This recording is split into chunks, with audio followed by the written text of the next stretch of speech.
I'm going to go with the books and the phrenology head, then I need something about a recipe.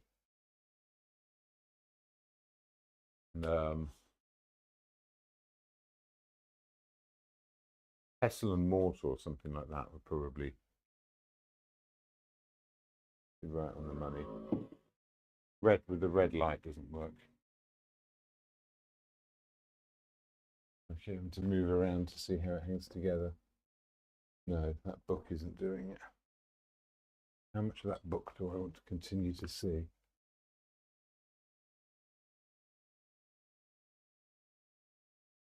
To hang over this side.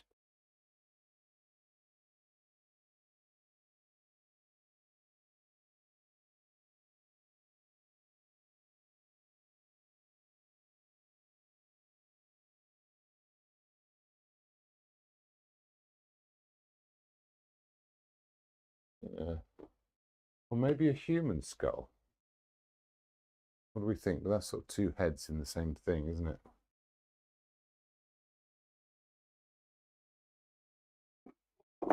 Whoop.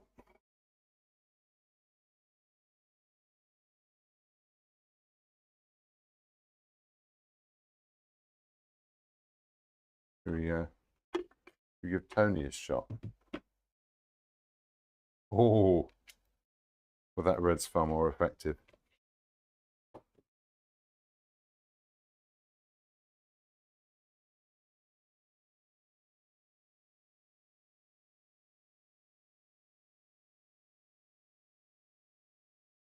Ooh, yeah.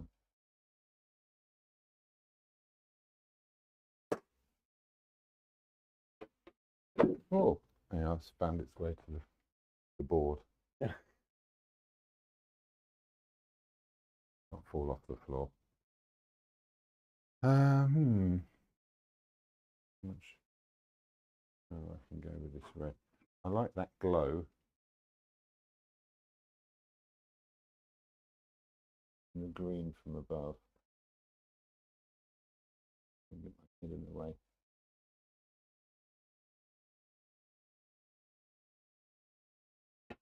These candles are actually a bad idea, I think.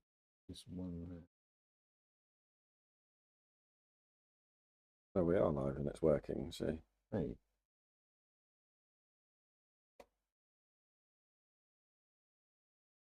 They're obscuring the book if I put it there. I need some kind of stick. You know, there's litter picker grabby things. Need one of those. I'll get you one for Christmas. So I can move the still life around. Ow! Oh, that's my knee. I'm trying to contort myself. Ah.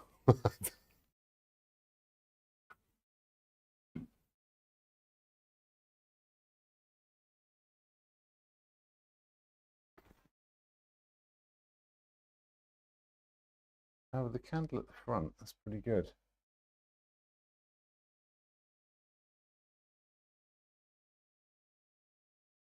A lot of levels in that as well, isn't there? Yeah. I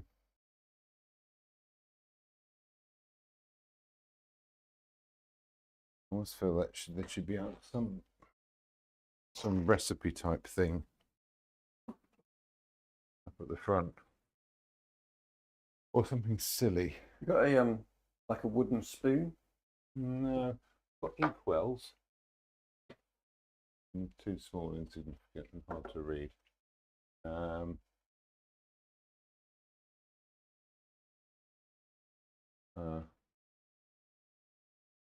A bell.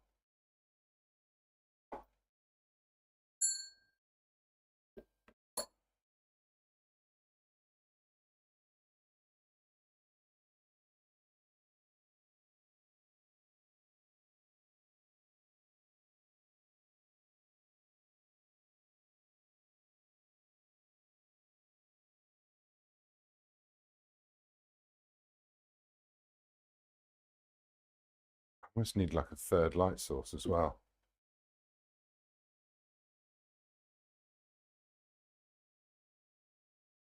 From over here.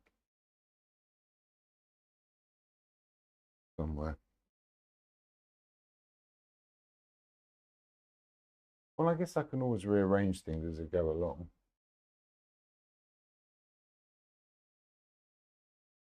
That's quite fun.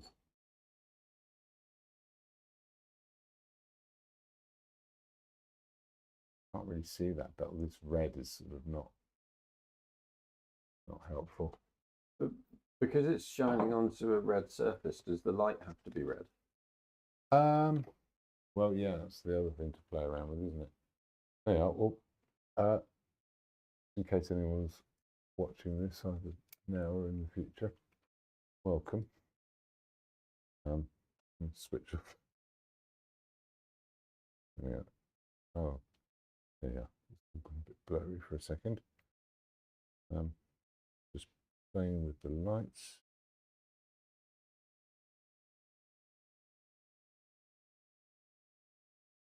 Maybe a bit more orange. No, it completely goes from the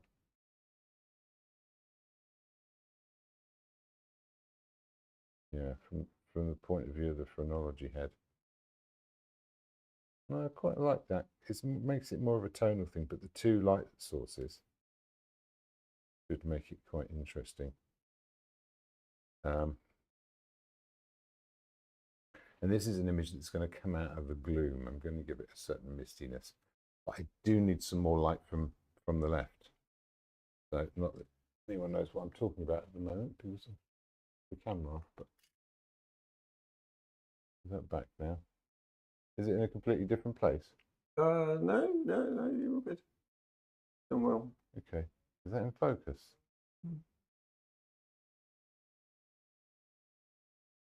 Sorry, delay. A bit more. Yeah. Third light source. Use this.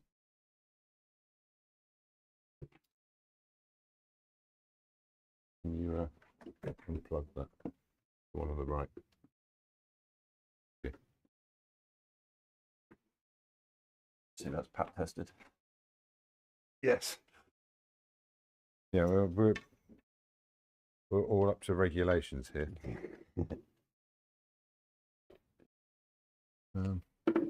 There's one spare on here. Yeah.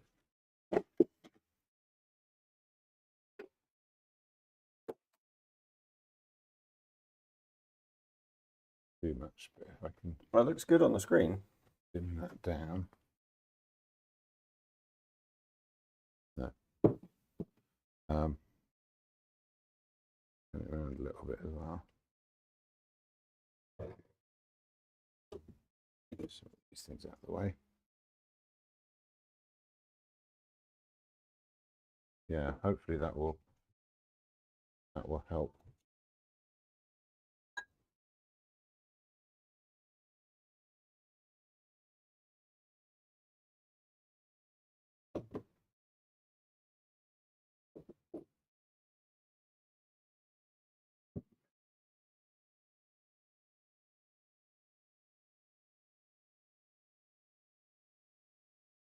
Keep this red pot. So yeah, so a little Halloweeny kind of arrangement. Yeah,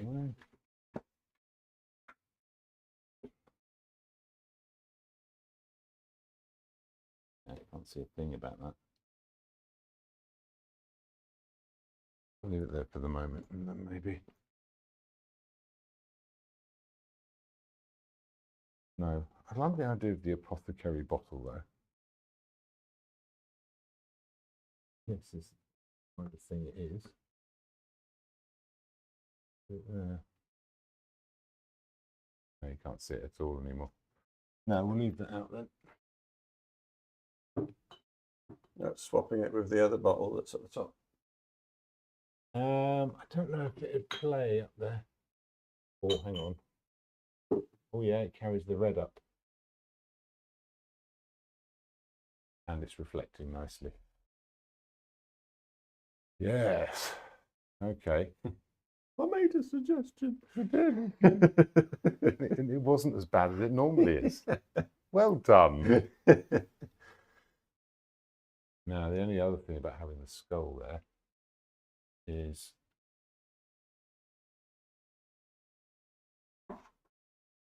affecting how much light makes it to the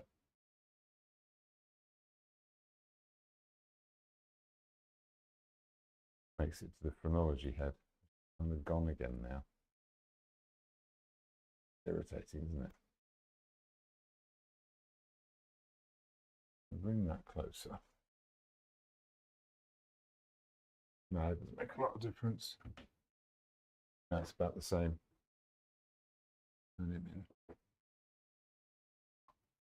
Okay, so I'm going to judge the height and the width of this, and let's hope for your sake, Graham, it remains portrait. Yeah, it's pretty much kind of square. So I'm going to do some funny things with this. So I've got some paint left over from yesterday, but it's already kind of hardened. So that's no use, is it? What were you painting yesterday? I painted some tomatoes. I'm just trying to get back in the habit of painting because I've had I wouldn't say a proper break, but I had a break from seriously trying to make pictures, and it's an interesting thing. There's sort of processes that go on because I've been teaching and stuff like that, and I can execute the things that make a painting.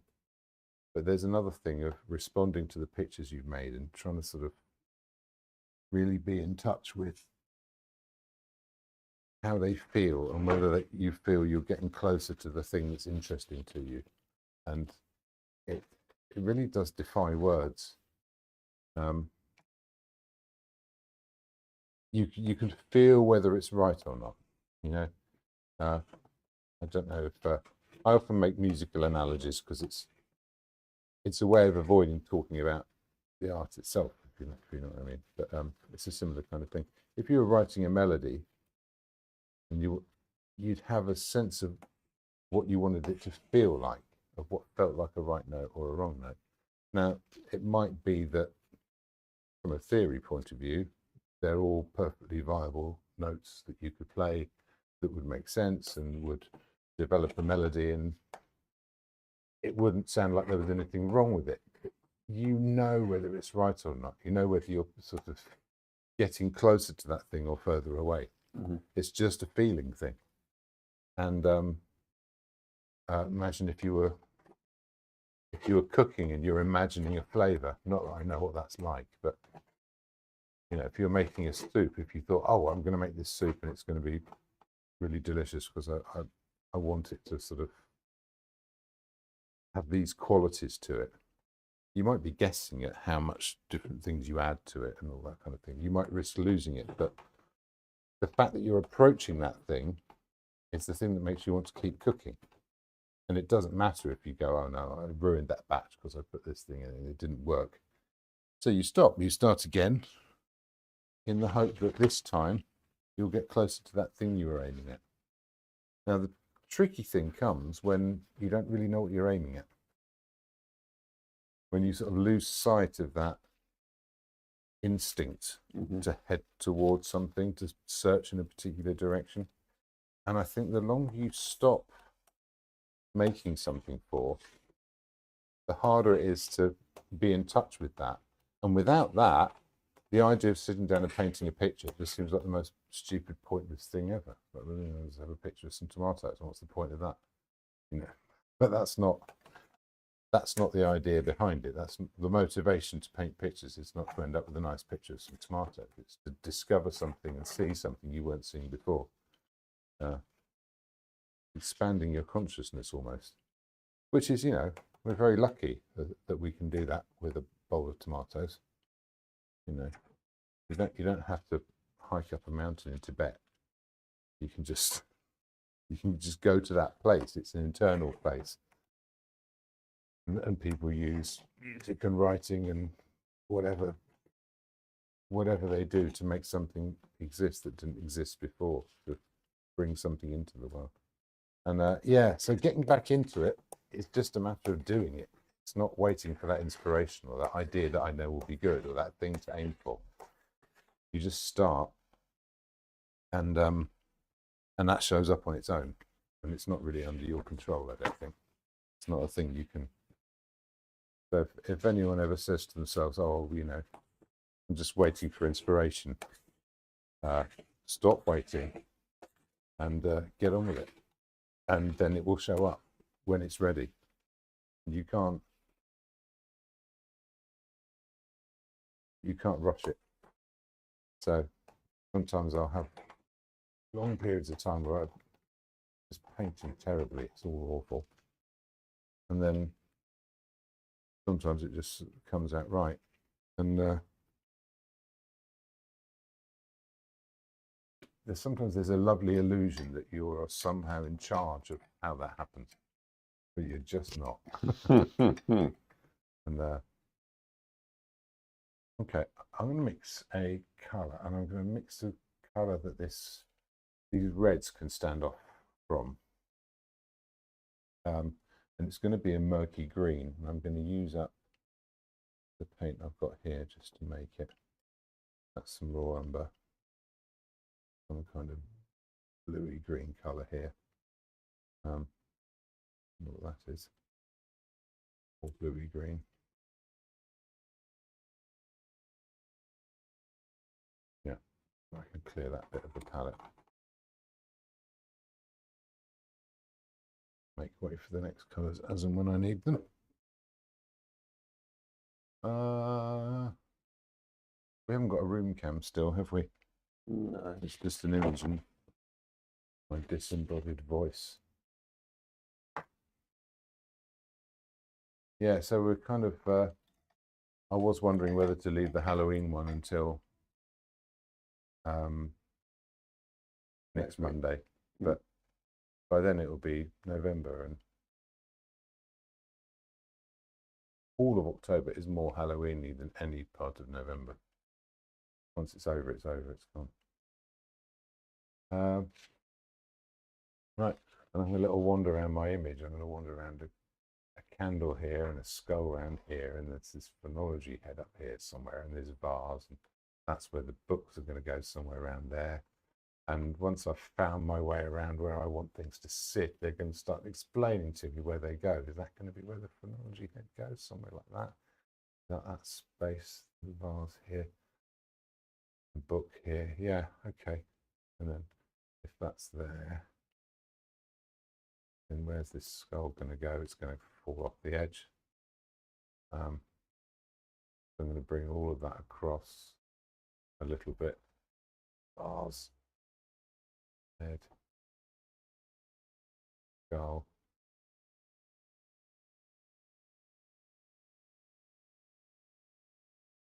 Handle.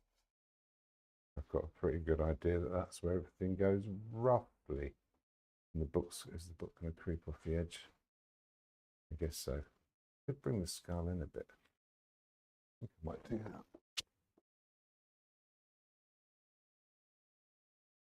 that. Is it seen as bad form when painting still lifes to have things go off the edge of the canvas? No, but it's a matter of what story you're telling. So I'll very often have things go off the end of the canvas, but in a sense they're backgroundy things. Mm-hmm. But with the skull, yeah, no, I want the whole thing on there. Because just back a bit. I didn't know if it was one of those kind of like unwritten rules, or you know, seen as bad form, or.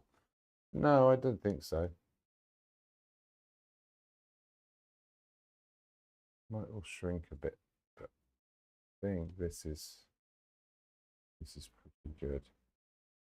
There's going to be a lot of dark in here, and under there.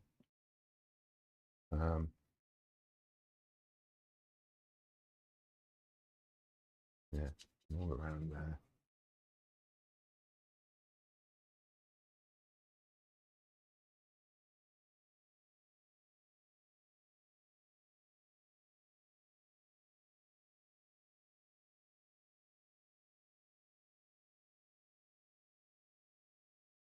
as long as the sort of the face part of the skull is in, then it should all kind of make sense, I think, in some way or other.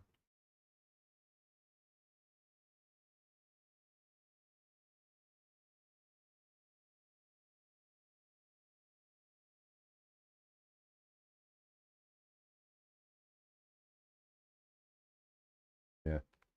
Anyway, this is just a little play around today, just having a bit of fun. So the book is going to go off the edge. It's going to be here. There's going to be a big dark space there, which should be quite fun. I can put some things behind, maybe some spooky ghosts. Let's make a big load of that mucky green colour and really chuck it on, for which I will need a reasonable quantity of raw umber, because it's a dark colour, isn't going with the yellows. Where's that burnt umber? Burnt umber. Oh, it's burnt sienna.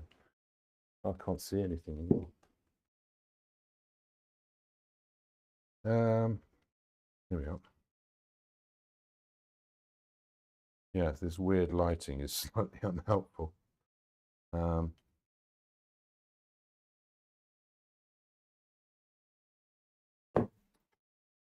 little bit of ultramarine into that.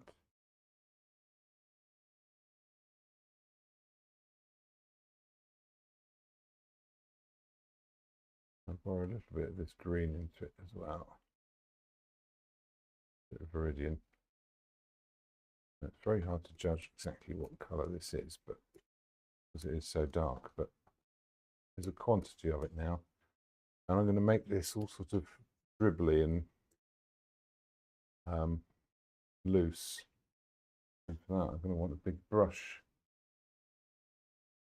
I might chuck a bit of oil into it as well, but to begin with, I'll just use some thinners.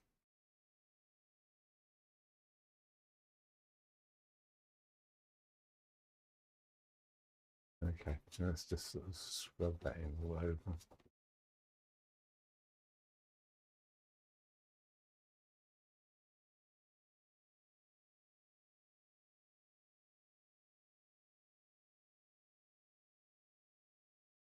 Dark background.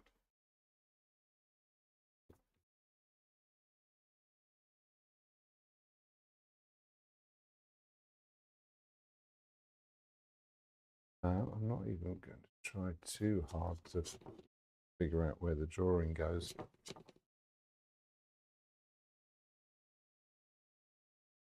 I'll add more thinners, just a tiny bit. That's way too much. I think so. There we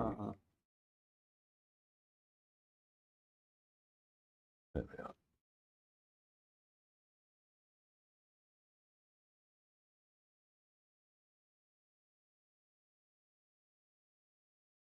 Thinking a bit about the negative spaces and stuff like that, but not too much overly fussy about it. And I can add some red into this as well.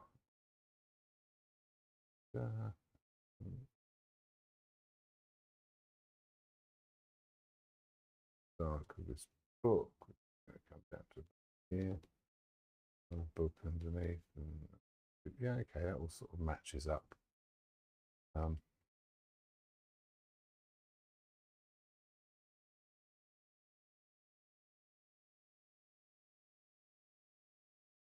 Assuming this is, I can move this candle across a bit.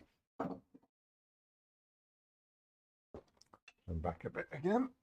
Really subtle placement, but kind of important.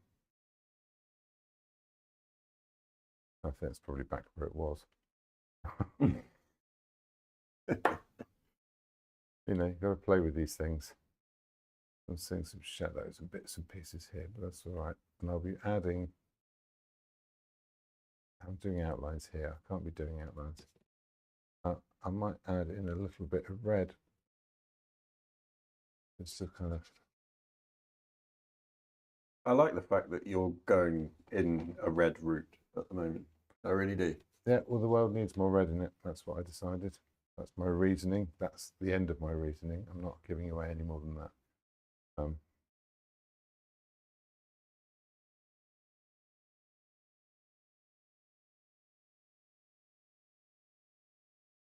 Yeah, well, you know. I kind of find it fascinating as an artist. Obviously, you look at things and you see color in many different ways, or probably in a more astute way than normal somebody who isn't an artist would. But then to just sort of hone in on one and just go red. Well, I find it really I find that fascinating. I mean, it's an interesting thing when you're talking about color. Is you use a word. I use the word red, but it doesn't actually mean that much to me. It's as that word itself is a bit inadequate to describe. Well, the fact there isn't a word to describe what I really mean. I don't know if that makes sense. Well, it's it invokes not just a color, does it? It's an emotion, and yeah, I think what I was trying to say more is that there's no, I know I can't put it into words. I'm genuinely stuck with it. and you've heard it here first, everyone. James stuck for words. This is a bit of a battle trying to. So yes, colors can sort of elicit emotions. They can have psychological aspects to them. All these different things, but all of those, as soon as those words come out, then you're talking about something else. But there's something just in the nature of a color family or a relationship of colors and what it does viscerally, its actual no, I wouldn't say its actual role, but its actual nature, its presence. You know, its measurable existence in the world as a thing. Ultimately, there's no such thing as color. Right? It's an invention, and it's perhaps one of the biggest clues to the nature of our conscious experience as animals. We share an ability to see color with lots of other animals that have eyes that function in a roughly similar way, and yet we create these associations. We use it as a key to access the abstract nature of qualia. You pressed me on it, and now I've just sounded like a proper pretentious art. But that is what I mean to say. There's a clue to our own apprehension in it because it's not really there. So we, you know, it's as a signal from your eye to your brain. There's associations and there's meanings and there's things that we attach to it. But we turn it into something beyond that. There was a very interesting theory, I think it might have been Richard Dawkins, I can't remember who I heard say it, but bats, you know, common ancestor along with us if you go back, and that common ancestor was a mammal, and it was, you know, that thing that was scrabbling around in the dirt when the asteroid hit the dinosaurs or whatever, and managed to just sort of survive through however many horrific winters caused by all the dust in the atmosphere. And you know, it had they've got a kind of a shared heritage in that sense. And so bats have mammalian eyes. They don't use them anymore, but they have them. And at one time, their, you know, predecessors, their ancestors, in some cases coincident with our ancestors, used those eyes and looked around with those eyes and saw the world with those eyes and used the information from those eyes to survive and, you know, pass their genes on to the next generation and all that stuff. At some point, bats stopped using their eyes, but their brains had already adapted to be able to process all that information. So what would happen? So if the lights went out, if you were struck suddenly blind, the word red or the word blue wouldn't cease to have any meaning to you because you'd have a memory of those experiences. But what if you'd never had those experiences? Well, surely there'd be loads of so, you know, not social, cultural reference that would give meaning to those words, even though that particular qualia is no longer available to you, right? That direct experience isn't something you can have.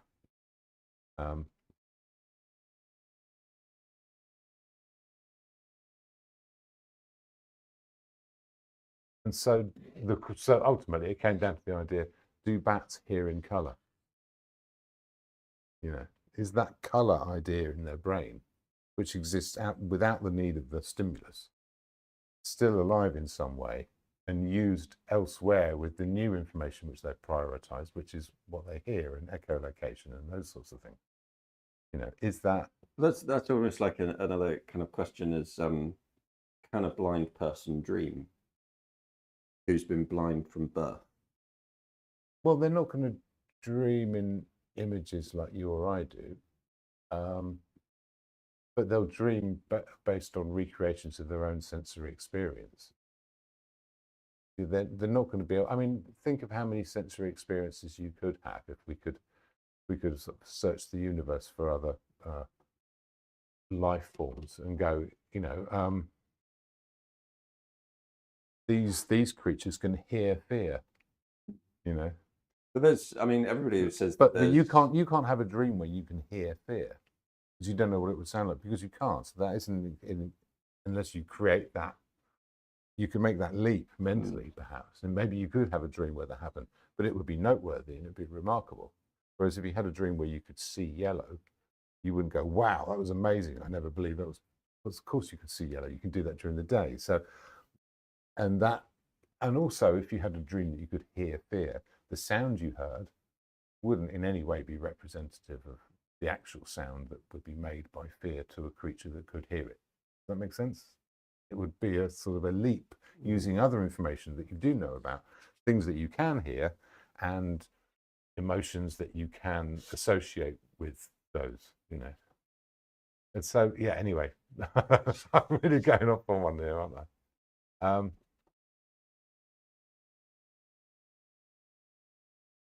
Yeah, I'm going to make that fuzzy. You know, Michelle Perkins has said, "Okay, I've entered a dungeon." It is a little bit dungeony, isn't it? Yeah, you know what? I was thinking this would all be very backgroundy. I'm going to push it back a bit, make it all a bit darker. But actually, I think it might end up being a bit more dominant than I thought. So yes, happy Halloween, everyone. Well in advance, I know, but there you go. So you kind of see where that image is going to go. I'm going to do a few other things now, which is tuck some of this color on. I'm going to make some rather extreme versions of these colors. I'm going to need a red and an orange, and I'm going to need a green and a sort of a neutral version of this. So, and that's going to have a green tint to it. Where should I put that? I'll put that here. Put a little bit of white in it just to lighten it up.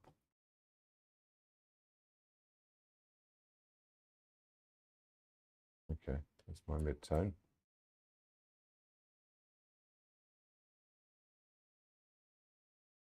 And I need a really clear, intense green.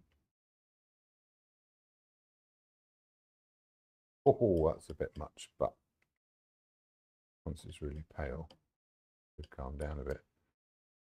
But I put too much yellow in it there, and then you put a load of white in, and all that yellow just washes out. A bit more like it. That's too much, but if it's mixing on the surface, I think I'll get away with it. And orange. We need a whole load of orange. Some yellow.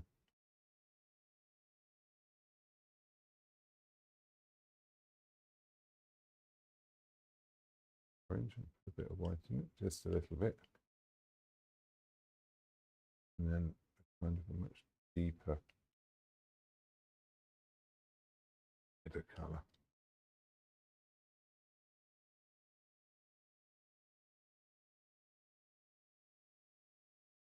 Yeah, now these aren't representative of any of the actual local colours of the objects, but they'll give me a sort of a context to start putting colour in. Brush-wise, brush should I have?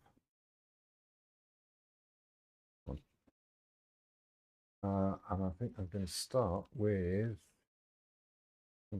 the orange.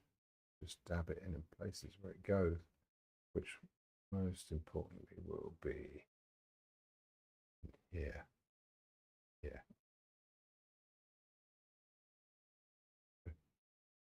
And in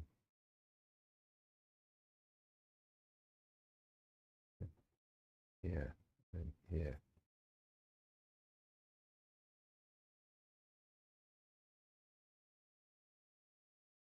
Yeah, then this around the back of that. And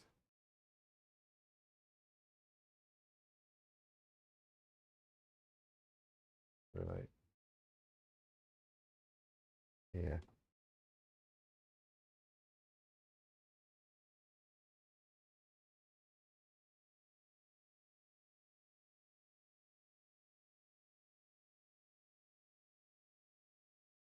It's amazing how sort of the drawing just does itself for a while. Just throw some of these shapes together and it starts turning up.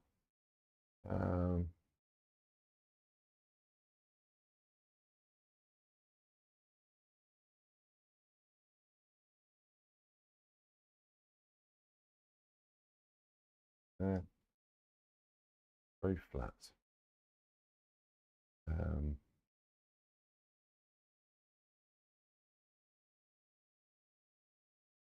It doesn't seem to be in the right place at all. Needs to go here, that's why. So, oh, there's a little bit on the book up here. Right, yes. Let's sort of rather re-establish this.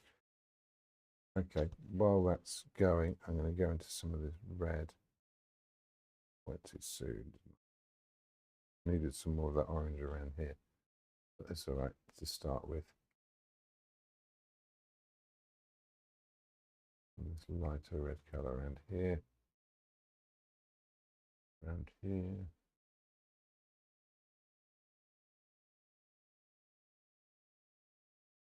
Ta-da! Chucking it on.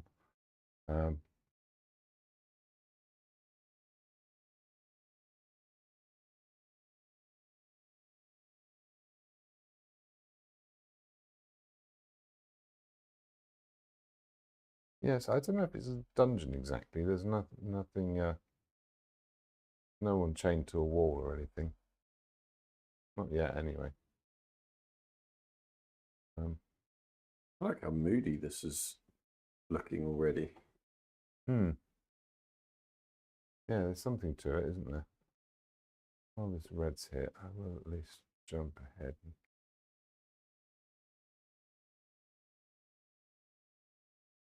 change shape there to get smaller and have some distance. Let's put some of those reds into the background. Well, let's warm that up.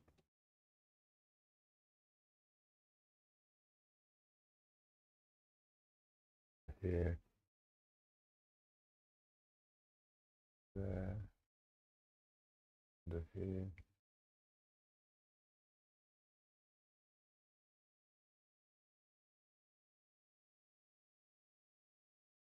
Yes.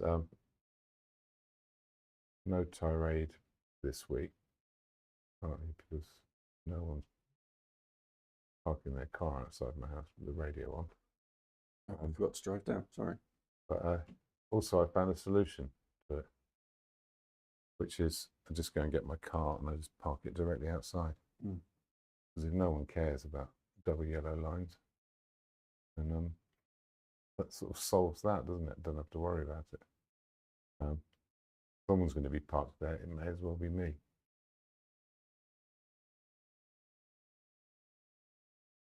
Yeah. I'm finding some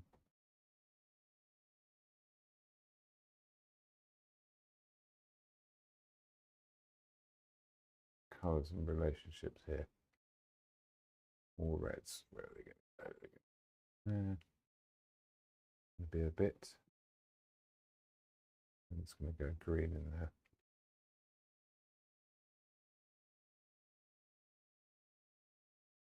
Yeah. So I often refer to my skull as Cheerful Tony. Because he laughs at all my jokes. He's jolly good company.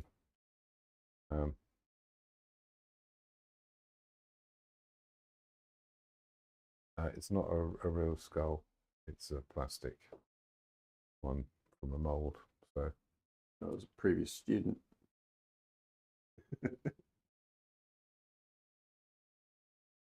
yes, what you get if you don't laugh at all my jokes. Okay.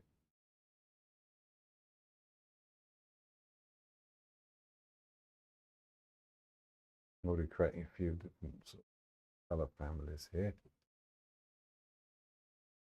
That there. And here. Too much detail.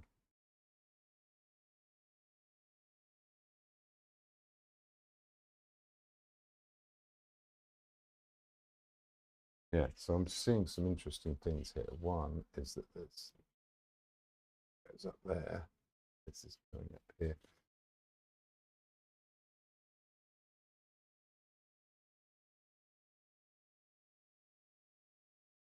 And yeah, an image is gradually starting to appear. Get another brush. I still want it to be a decent sized brush. In fact, slightly larger than this one. And this is going to be some of that neutral green colour. And this is just going to appear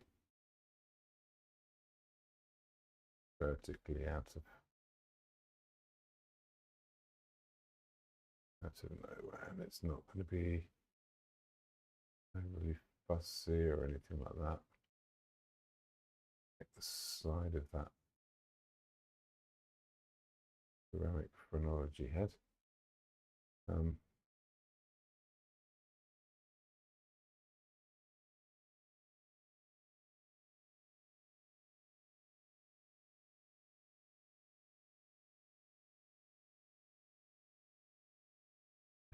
Put a bit in there just to hold the space.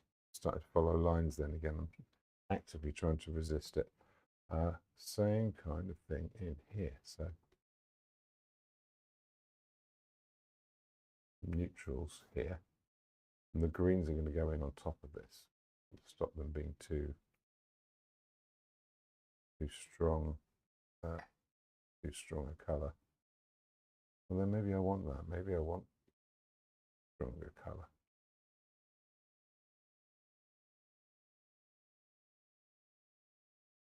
Yeah. Going to be redder. That's fine. Blah.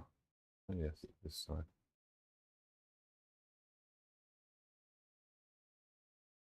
Before I've done too much. Josie's on board. Hey. Oh, scary Halloween.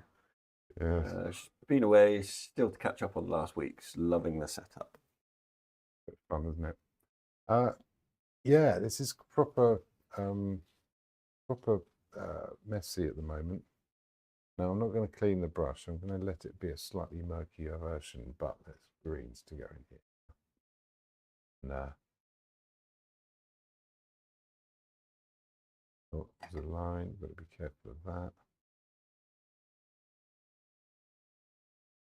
Go in there. Bit of that here. That's quite fun. It's green across the shoulder. But so I'm going to go around here, especially around there.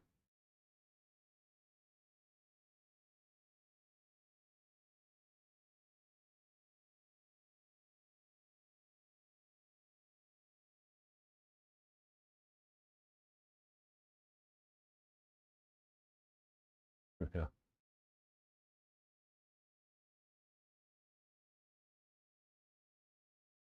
You have to do much more than that to that, really.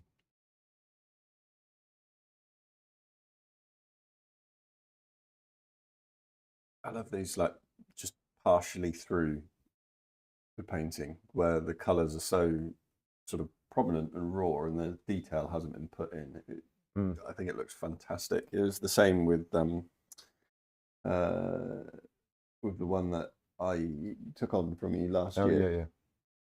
It was sort of halfway through. I've got a picture of it, and it was the colours were so prominent and vivid on it.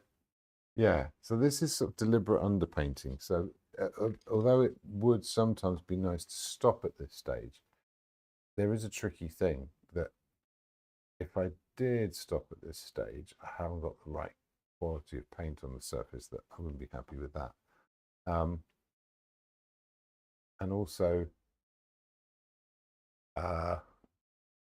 if I did put enough paint on to make a pleasing surface that I liked, so I could stop here. If I didn't want to stop here and I wanted to carry on, there'd be too much paint on the sleeve. So it's an interesting thing of like, however much you might want to sort of keep some freedom, you're sort of choosing a process when you start. You can change it up, but it's a fair bit of work, and you lose a lot of the sort of the time efficiency that a well practiced process can give you. Not like I'm stuck to one process exactly, but there is one that keeps recurring. And but yeah, so this image at the moment is made of colors that are fairly abstract in that they don't have what would you call it? Yeah, they don't really have a local color that they relate to immediately. It's all just the colors of light. And I'm going to stop and take a step back for a second. Have a little look. And yeah, there's a theme that's turned up already.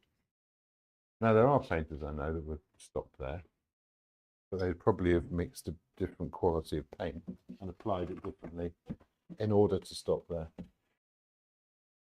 So yeah, I have been observing this phenomenon. And there's a sort of an aesthetic that is appealing to a lot of people to just take things to this level. The thing is, I mean, where you're at the moment, you can tell that the bottom right is a sculpt. Yeah. So the question is, is anything more gained by doing any more to it? And I was discussing this with a friend yesterday, actually.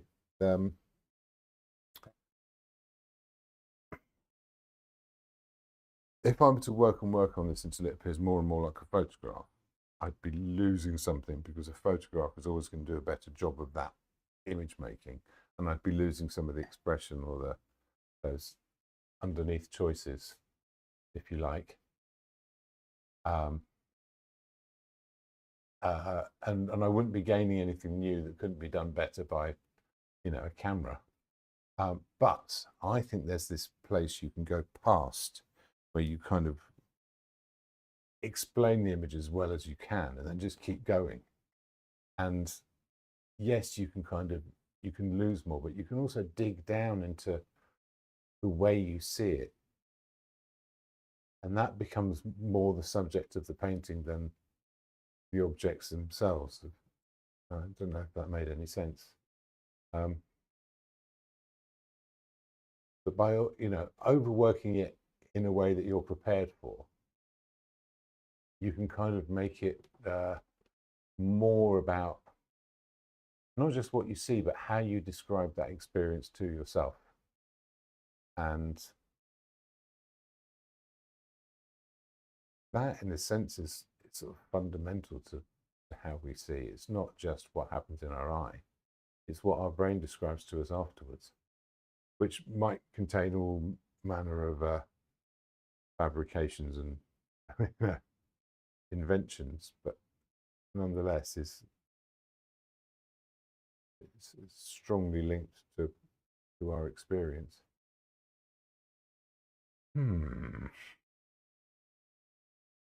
So as underpainting, this should work quite well.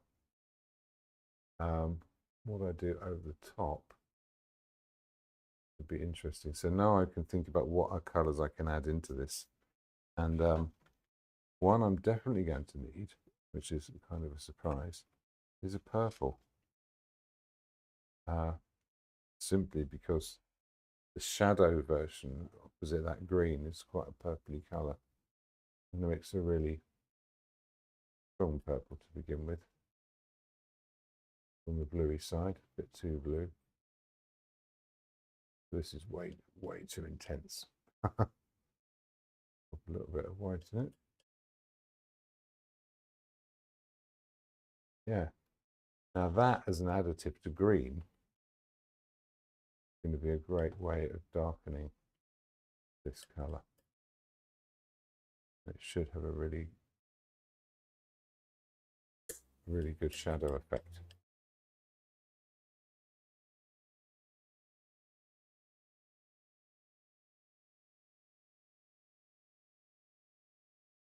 No, way too light. Interesting, isn't it? Where does it work? It can work there. And what about in here? Oh yeah, that's kind of there. No, it's changing again.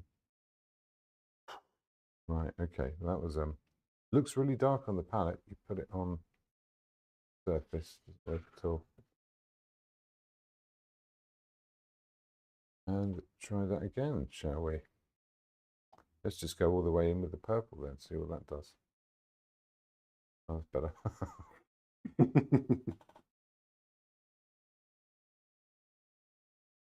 But actually, no, that could be a little bit lighter again.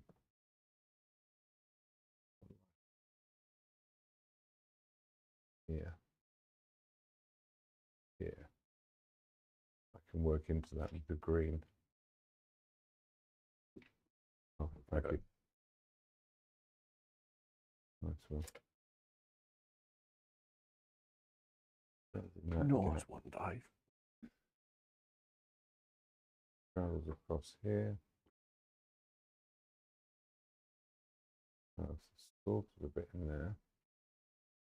Now I'm seeing extra things that weren't immediately visible before. There you are. Bit of that. Bit in this side up here.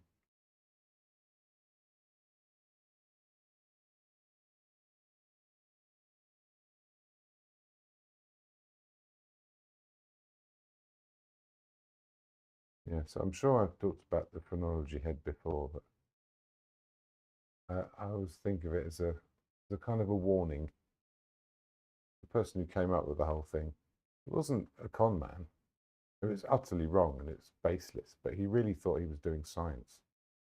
He just didn't understand the difference between what he was doing and actual science, because it looked the same as his other what his other wealthy aristocratic friends were doing with all of their spare time when it was all the fashion. So he's going, oh, everyone's doing this science stuff now. Like so-and-so's got a lab in his east wing now. And so rather than being left behind, you thought, oh, I bet the bumps on your head probably have something to do with your personality.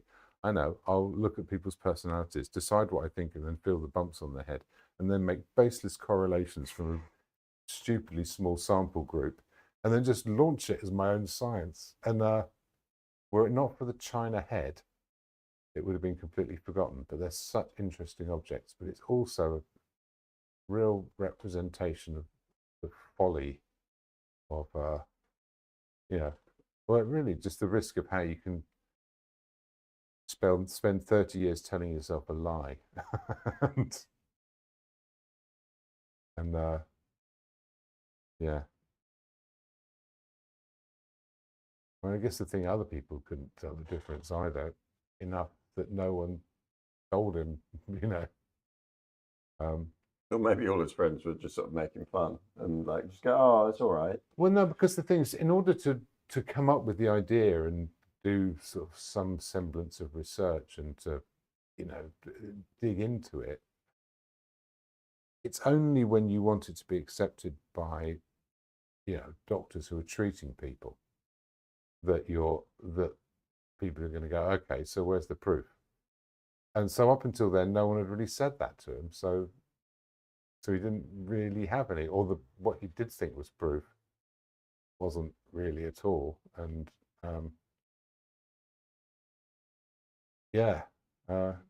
so I do kind of feel genuinely bad for him, but I think there's a strange kind of parallel with what I'm doing. There's this blind trust that this is probably useful in some way, and it's what I'm good at. So just keep doing it and hope that it might turn out that actually, I don't know, it was all a giant waste of time. You needn't have bothered, no one cared. It was for nothing, So Such a damning statement, isn't it? No one cares. But no, but that's okay. So my point is in order to really find what you're meant to do, it's the thing you do, even if no one cared. Mm. Does that make sense? I mean, I think it's a good thing, but you have to believe yourself that it's worth doing. Because waiting for other people to agree with you, or even worse, if other people do all agree on what you should be doing, that's probably not what you should be doing. Yep.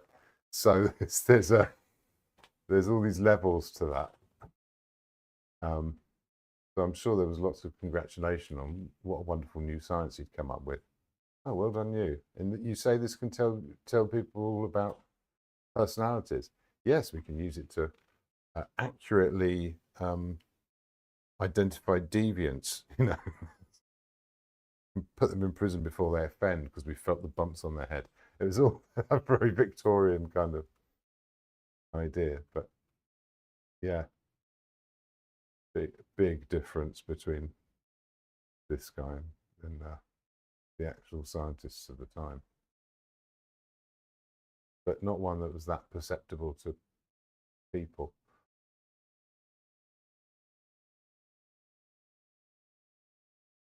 That's quite fun.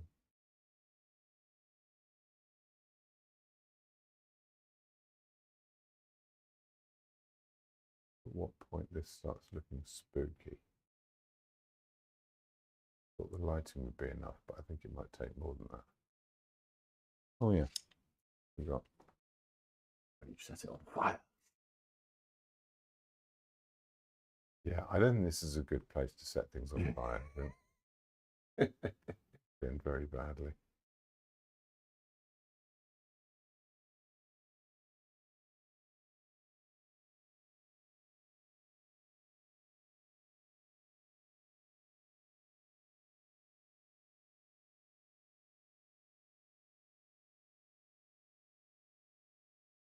Yeah. I wonder if I should sort of underwork this to some degree. And that would be a bad thing. I'm seeing a new thing, which is a sort of got that mid-tone green I made. I think I'm going to need a darker one. I'll borrow a bit of that purple to put in it. Just take the edge off, but it should still look green. I've got a darker green to go in here now. Do I introduce a new brush? Yes, but sticking with a number 8. Yeah, keeping it large brush. Keeping it large. Yes, having it large brush speaking.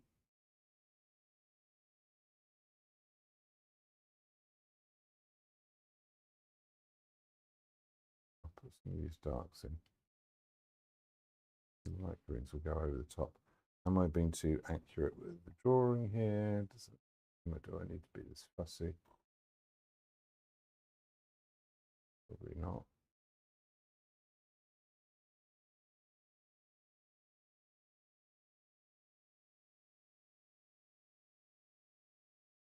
I do like the design on the side of this book, on the spine. There's this, you can't really see it there, but this lovely bit of foil work.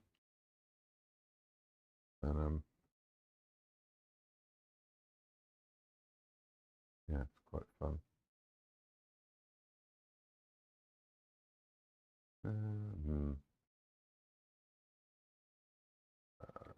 Are the books anything in particular? No. I don't have any Aleister Crowley or anything like that, so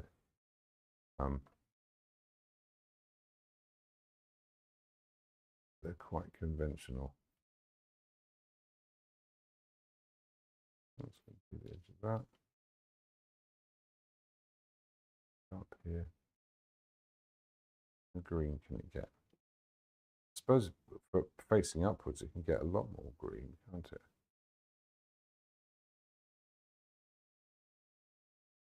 Because there's this green light coming down from the top. So I can make a lot more of that in particular places.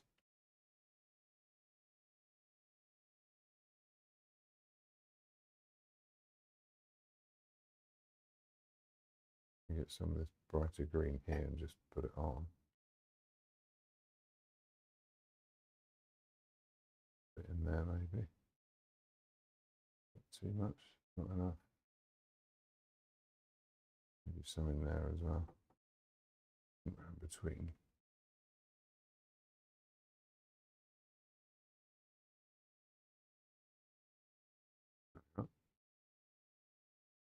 Oh no.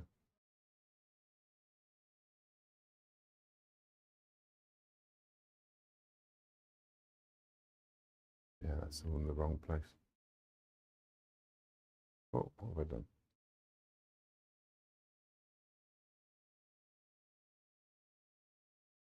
And that large green at the top as well. On here.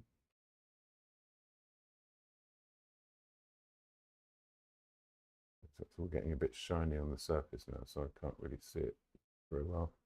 You should be all right at home.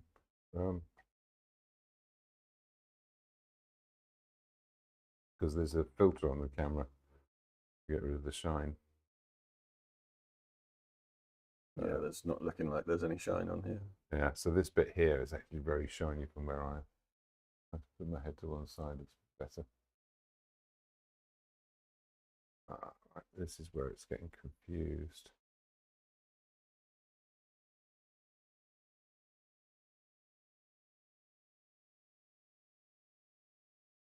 Okay. Now from here I can go back to this light colour. Not light enough. Or a bit of the orange.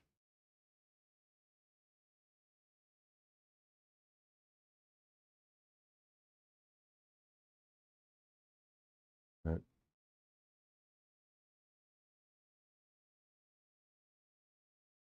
Goodness.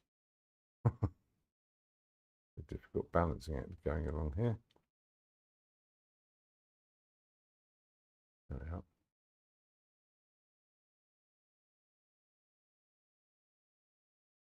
So I think this is some kind of encyclopedia on the top. Because it's got these little grooves, so you can find your page with your finger, sort of yeah, alphabetically. I'm not going to put those in. It will be too confusing. Right, I'm losing some of the original colours here now. Need to be careful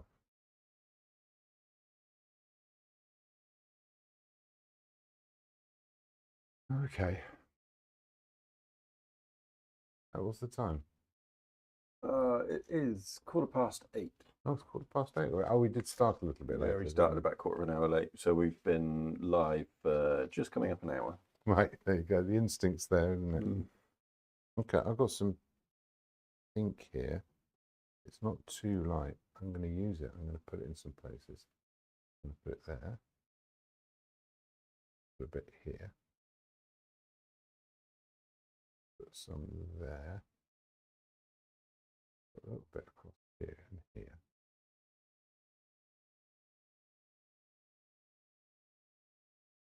I'm going to put a bit there.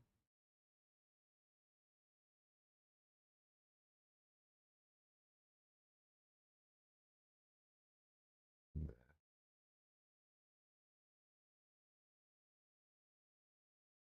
Yeah.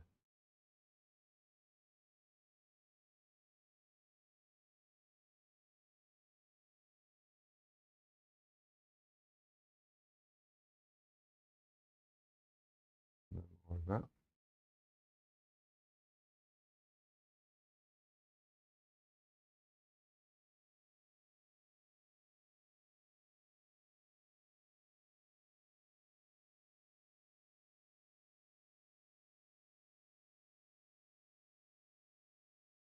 Right. Get some of that pink and put some of this orange in it. Bit of that under there. Bit of extra light. We'll get rid of while that's going. What else is somewhere in between this? This is the brightest part. And it is going to get brighter than that to begin with.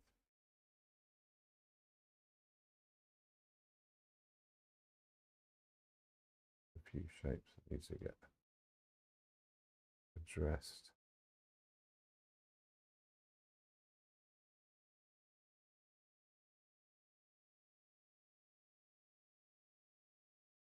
Nah, that was a bit too deliberate.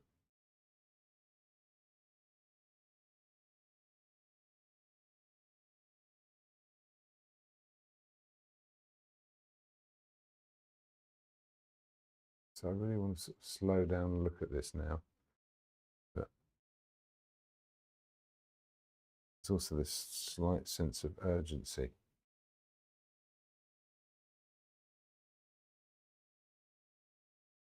It makes a slightly cleaner pink.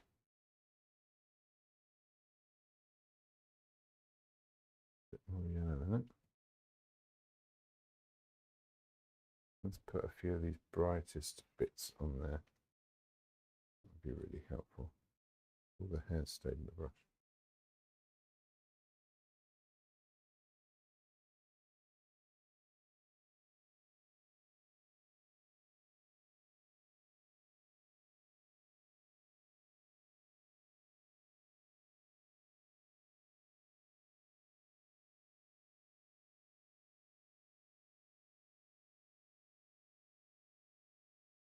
Going back to my normal painting style a little bit here.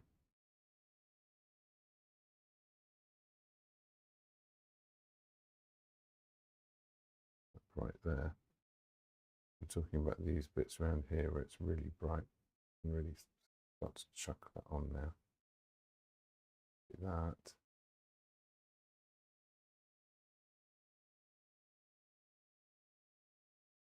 The odd bits here.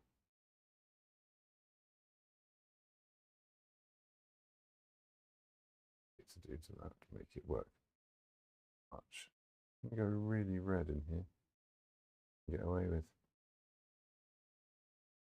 under there and in here.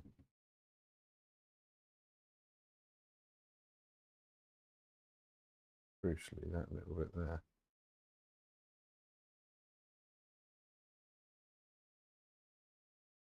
Not sure if this is working at all.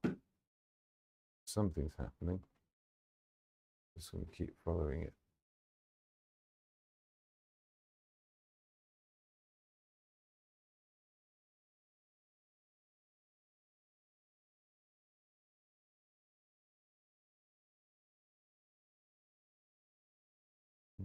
red, I think.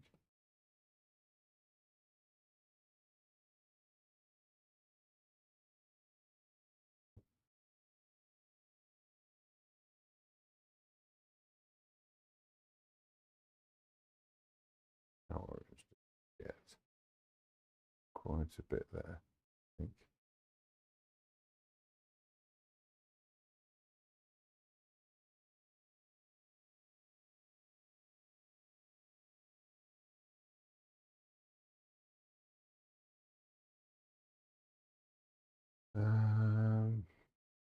Hmm. Yeah, I'm going into individual brush mixes a little bit here. Drag some red. Perhaps is red. There. Yeah, a little bit.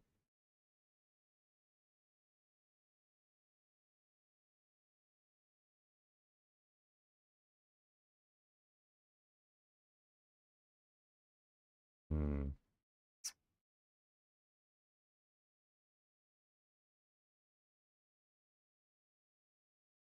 Back to my dark green. Now there's a background color that's going to go in next that should make sense of a lot of this.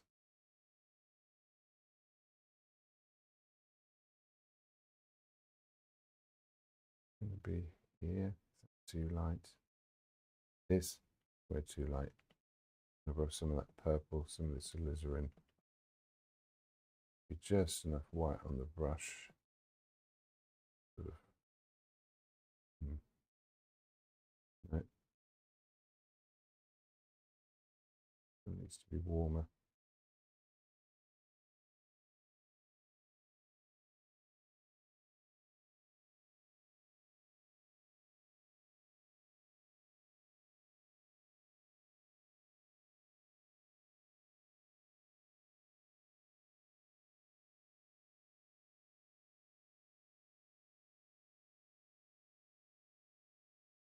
Add into this color afterwards, so it'll be made more orange. It's already that shadow color underneath, which is taking care of the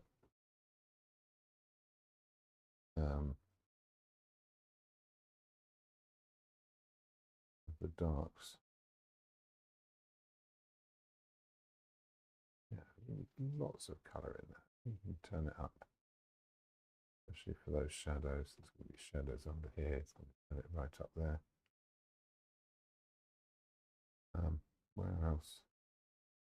Use that red just to do a dark line along here. Really exaggerated that candle, but that's okay. Where else can that dark red go in here? Again, this is going shiny now, so I'm having real trouble actually seeing the colours. So I might adjust myself slightly after I've had a break.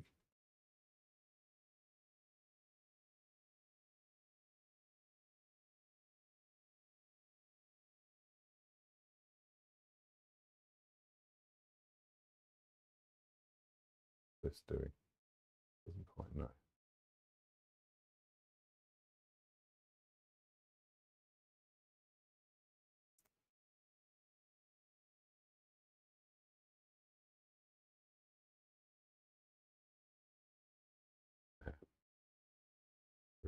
Adjusting the drawing as well as I go. What am I going to do with that background? Okay, this can go in here anyway. Start with.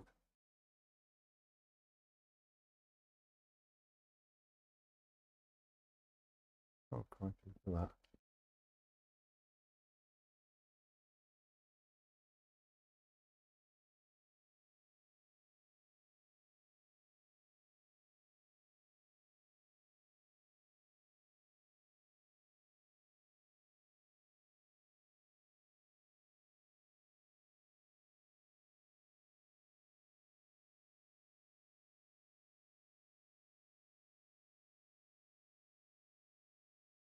Okay. This is maximum orange at the bottom, which is the intensity of color has to represent a certain amount of light.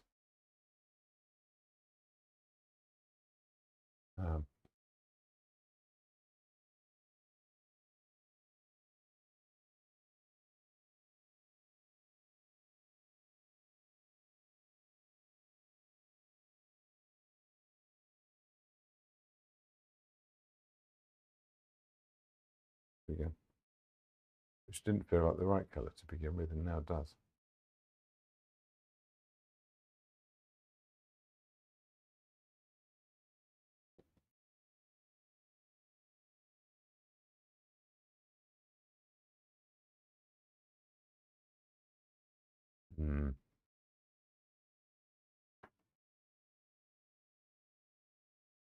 Okay, last things in terms of just getting the colours on.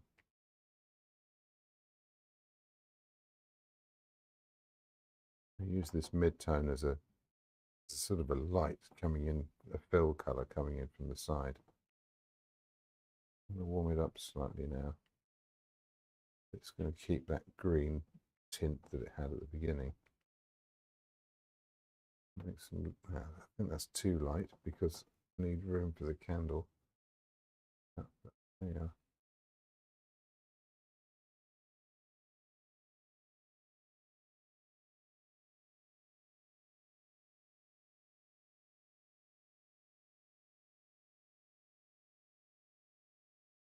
Yeah.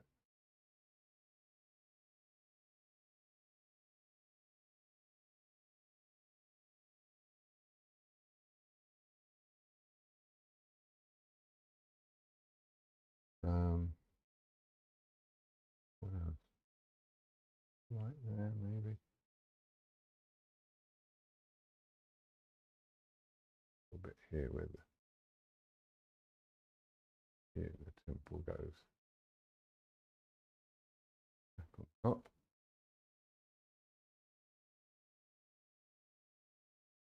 Right up here it gets really green.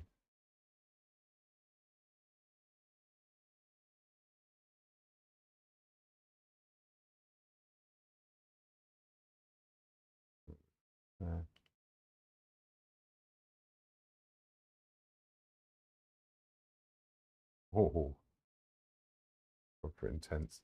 And it's a bit of a lie, but Really works though. it's a sort of a true lie in the sense that that's a bit how it feels. A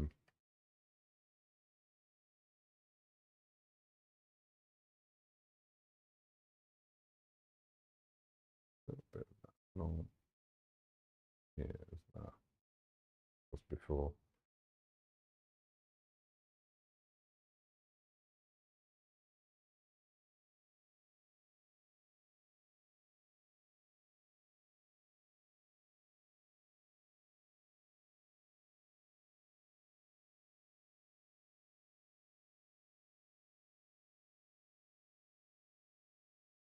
Yeah, I'm kind of okay with that. This blue, I mean, I know it's blue because of context, but I've got to start with a red. I'm just going to use this purple colour. There's red bits and there's green bits. The red bits are going to be up here like this. Purple is going to be slightly unnerving. I'll just hint at it with that deep angle.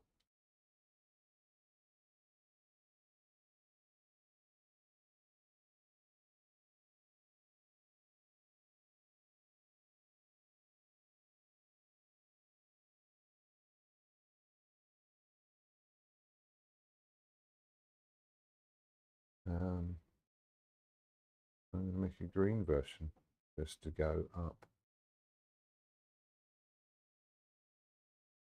here.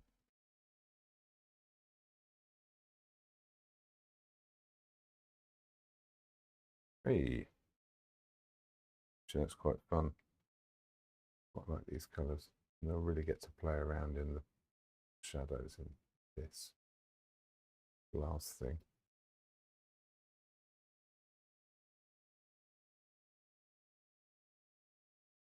I'm not even going to do too much detail on this. The background color is going to finish that off perfectly well.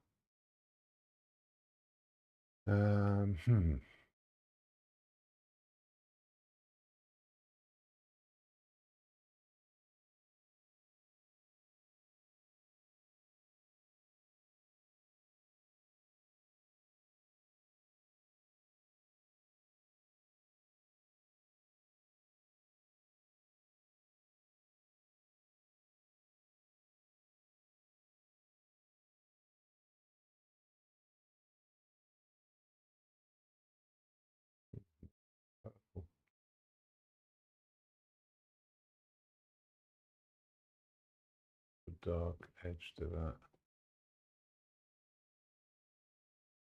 And I can hint at something on a shelf behind.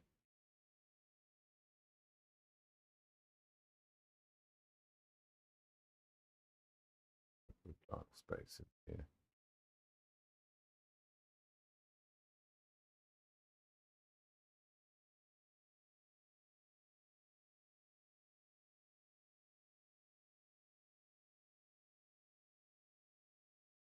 But he's got a missing tooth.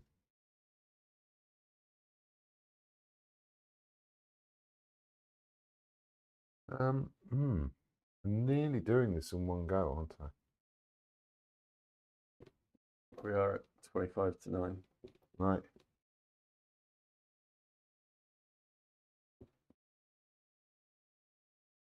Okay, I'm going to finish it. Well, I've got this green here.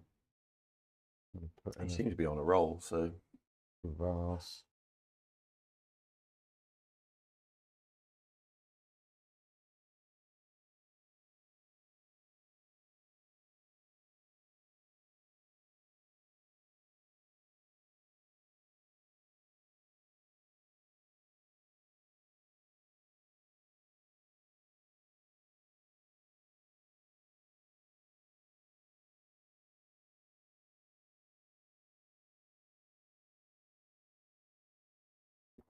Might be thinking that background. I'm just going to work it away from this edge and then leave it.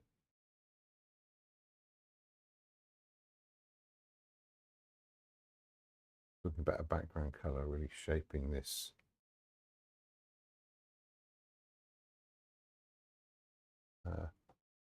This vase. More towards something a bit paler. Purple.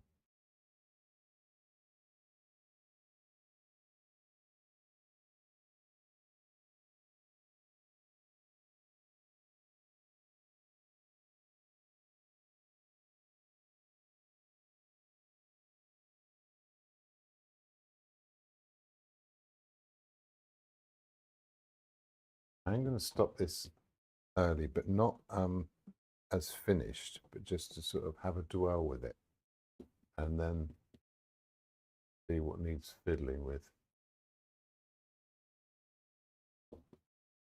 So there's some colours to turn up in a few places.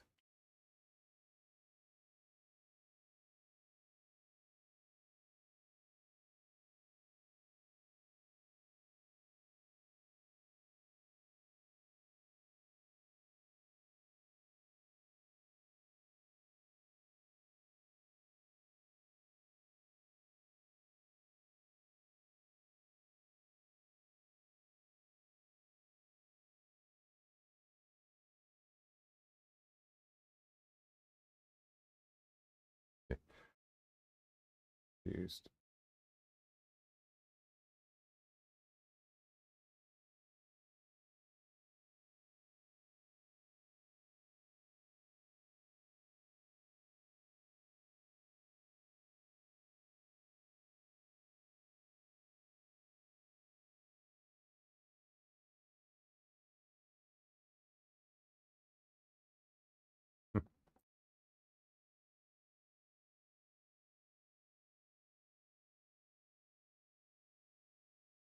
Brown sort of disappears. rest of the painting kind of forgives it. Last things I'm going to want to do then. Right, finally, I can go to another brush. Got another clean brush somewhere. Did I stop talking for a long period of time then? Have I been rabbiting all the way through? No, there's been little bits. I kind of get the impression I may have just been doing a content-free. What's the word I'm looking for? Commentary. Just what colours I'm mixing and where I'm putting them. Right. That's where the candle flame is going to go.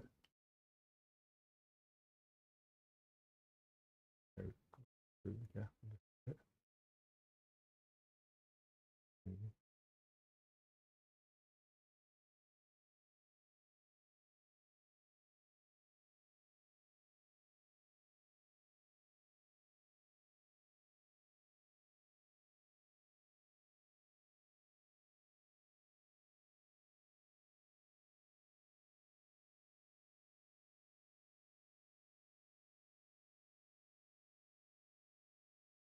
I don't think this needs any more. There's reflections on this shiny head, but I've not even particularly bothered about them. What I am going to do is find some bright colours. Consist in a few forms.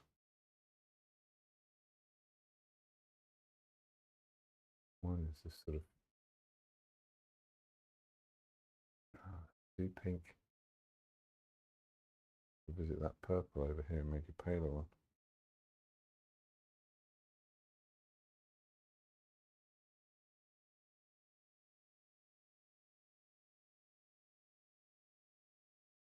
Still way too light now. Really fun little game, this. So I've gone all the way to the brightness of the specular highlights there, by which I mean where the light's shining off directly within that. Here we are. Some strong colours, and that's going to wander all the way around the outside and get much darker. The middle. Some colours in there. Wander around here. Sort of white colour in it.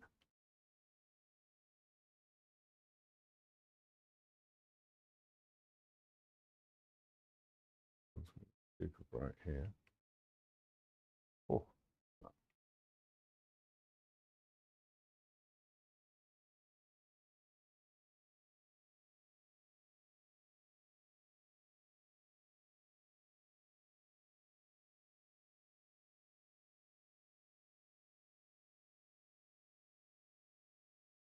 I'll change the shape of that, but it's close enough.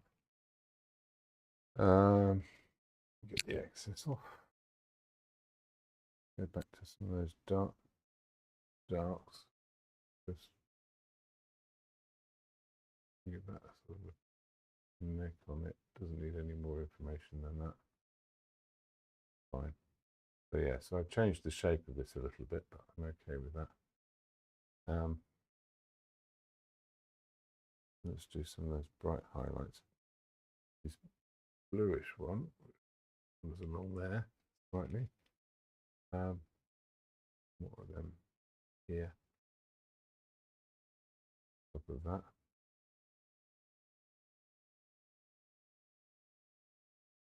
Just sort of a creamy one that around the edge here. Oh, yeah.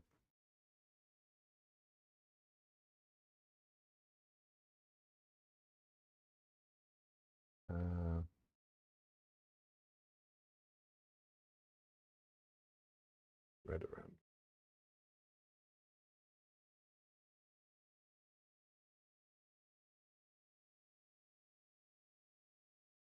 make a gap here.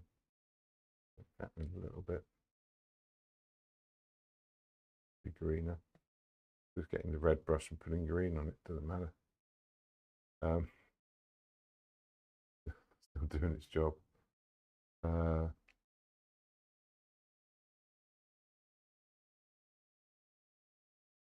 Red colour.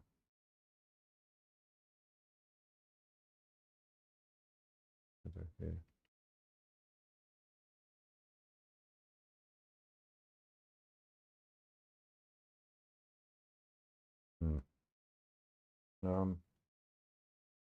What was I with this? I think I'm done with this green brush.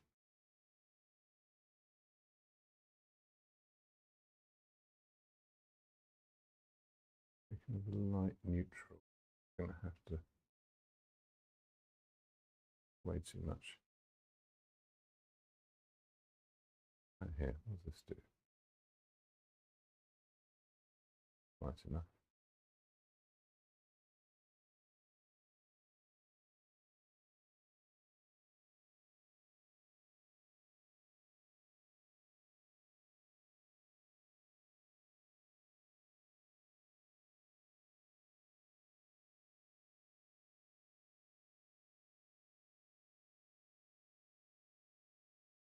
Yeah, Tony's having a good time again.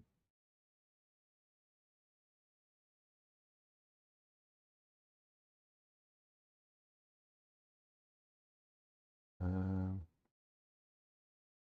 does this go?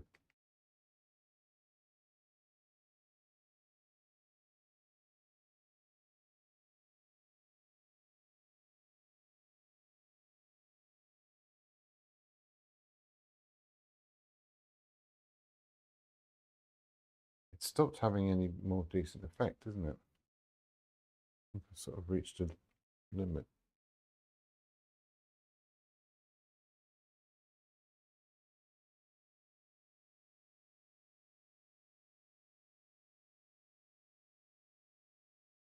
Good place to stop. Not quite. When I've got this.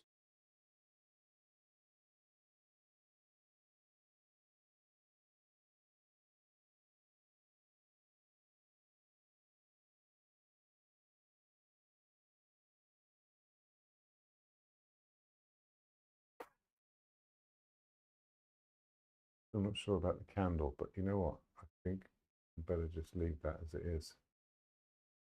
Otherwise I'll fiddle with it and ruin it.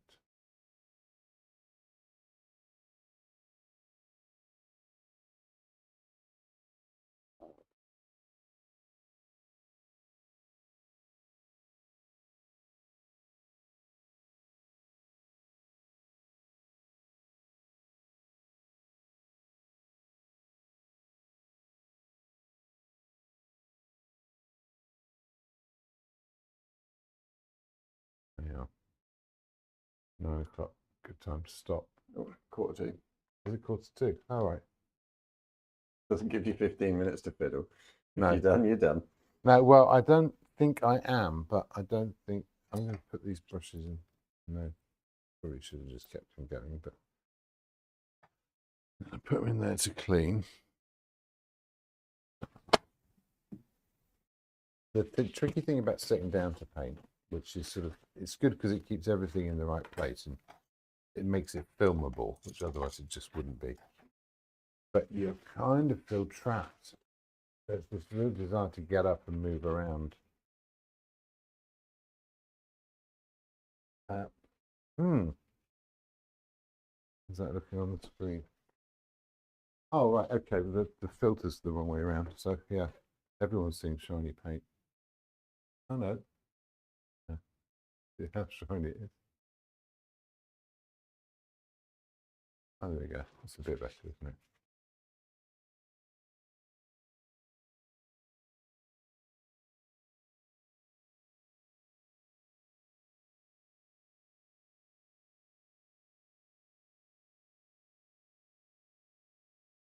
The candle's not right. Needs a lot more glow on it. I think that's the last thing I'll do. That's going to be fairly simple because it's really just a matter of turning up the colour.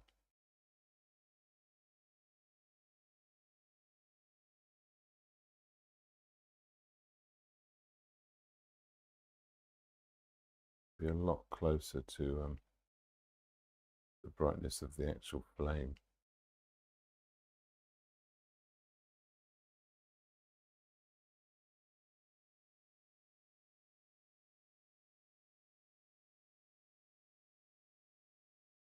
Want more colour in it too.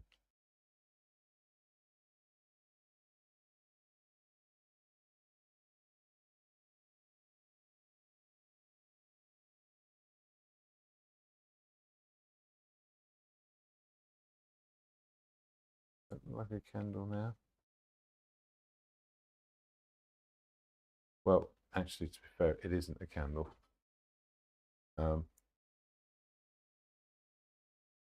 Because it's battery powered.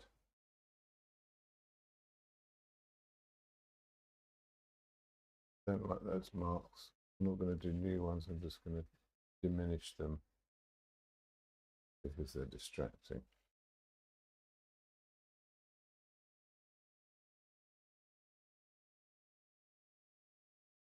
But there's always more you could do. There's always more things to fiddle with. Now I've got this bright orange, I can see other places it would go. Like in here, bit in there, bit under there. Make a bit more of that. But I've already been over these bits, haven't I? Already kind of solved that problem.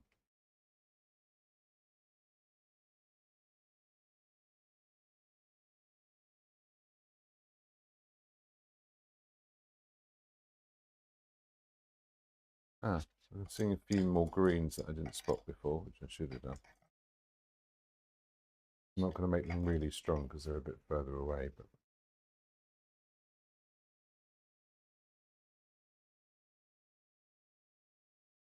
a little bit there, just on the bottom of the eye socket, on the inside. An extra tooth over here.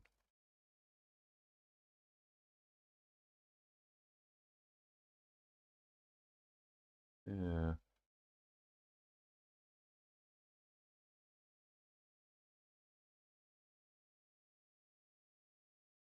Oh, I haven't done any of the lines on the chronology head. I think I've got a hint at them. Which again, I'm not going to use thick paint. Just purpley colour. Bit of green into it.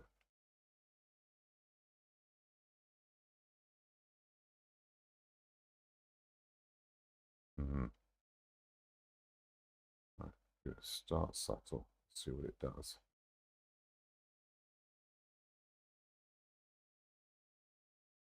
Okay, nothing.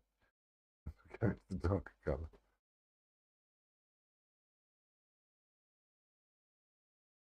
Right, that's nothing as well. This has got to get really dense.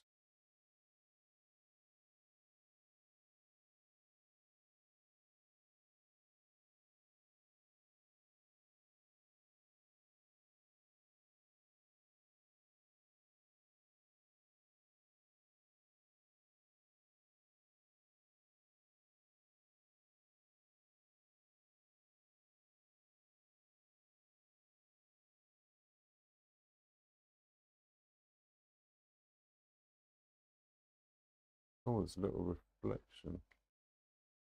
Talking about specular highlights earlier.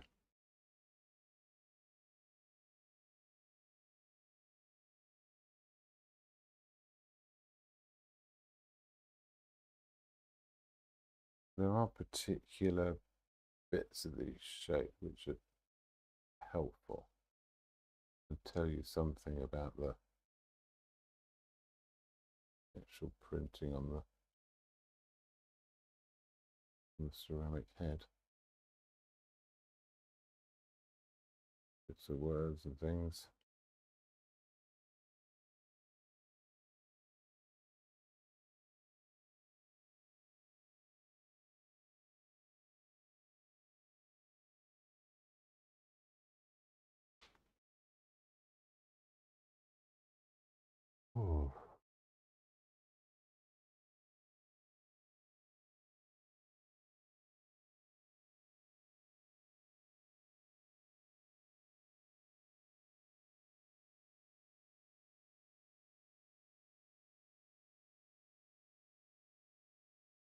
quite square, is it?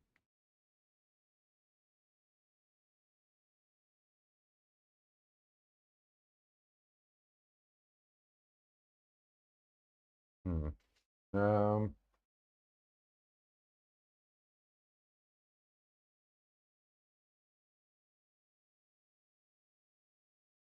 That grey there.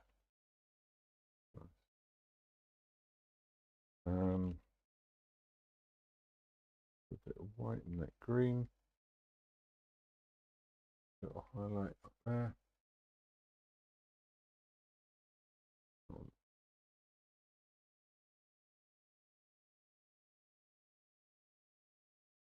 Is there anything else? Have I forgotten anything? No, I think if I do anything else, I won't be improving it.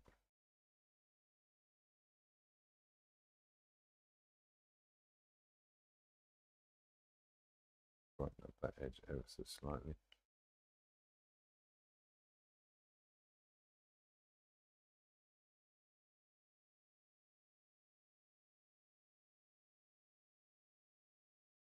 No, we'll do it. A little bit of a Halloween feel. Seriously though, is there anything else I should have got in there?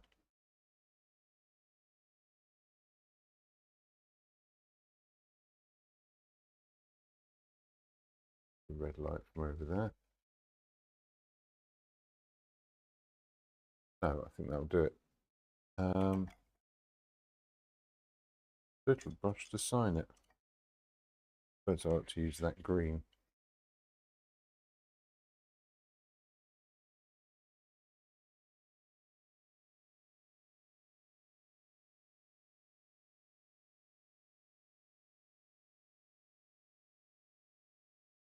Ta-da!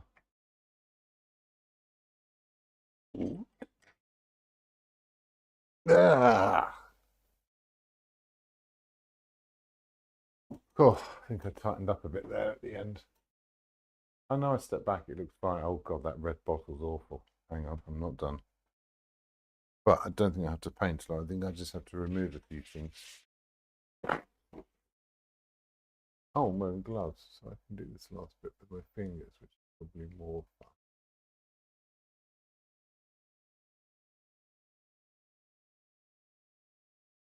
They are.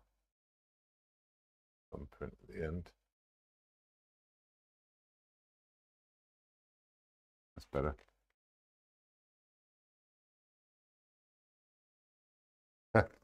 Well, you know what? I am trying to push myself into some different ways of painting, and I did manage to hang on to it. It's all sorts of things I want to fix and want to fiddle with, and none of them would really make the painting better. I said before about process. A better process would make the painting better.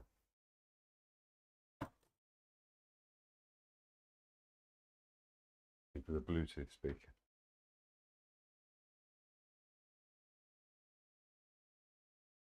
Whenever I have some kid wandering down the street deciding that everyone can listen to their music really loud out of their Bluetooth speaker, just want to get all the old people out of their houses and just dance along next to them like it's a street carnival. Brilliant, yeah.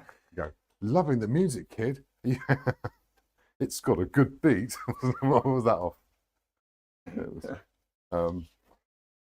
Did you want to do a phone? Oh yes, let's do a little Maybe zoom. around. Let's have a zoom, shall we? Now, how am I doing with avoiding the shine? That's working pretty well, isn't it? So let's start off with the phrenology head. There's very little going on there, but it's got this kind of almost inner glow. Apothecary bottle. Book of magic or something. Candle. And cheerful Tony. And a bit of a laugh. There's lots of different colours going on here. And quite abstract shapes.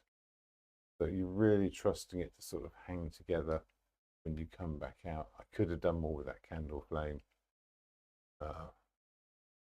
Nice to have the different colours and the lines along the phrenology. You look at that there and it's really rather odd.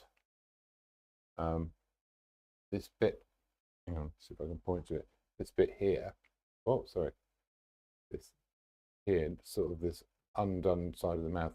That's still underpainting. That's just from that loose scribble I did right at the beginning. Yeah. And that's roughly it from my my viewing angle. Something like that. So yes.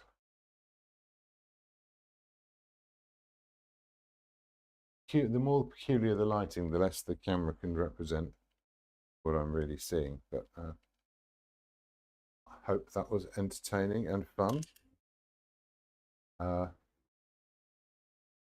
Wishing you a fun All Hallows Eve. Yeah, it's this Friday, isn't it? So yeah, I thought I might go trick or treating. Brilliant. Maybe why should kids get all the fun? Why can't a grown man dress as an axe murderer and go around knock on people's doors? I want sweets too. Yeah. Don't call the police. Just want a Mars bar or something. A tuna sandwich? I don't know. It'd be much easier to cater for other adults, wouldn't it? Yeah. As we are in Sherborne, would you like hummus and dip? Yeah, exactly. Yeah. Oh, kettle chips. Someone's doing well. Yeah.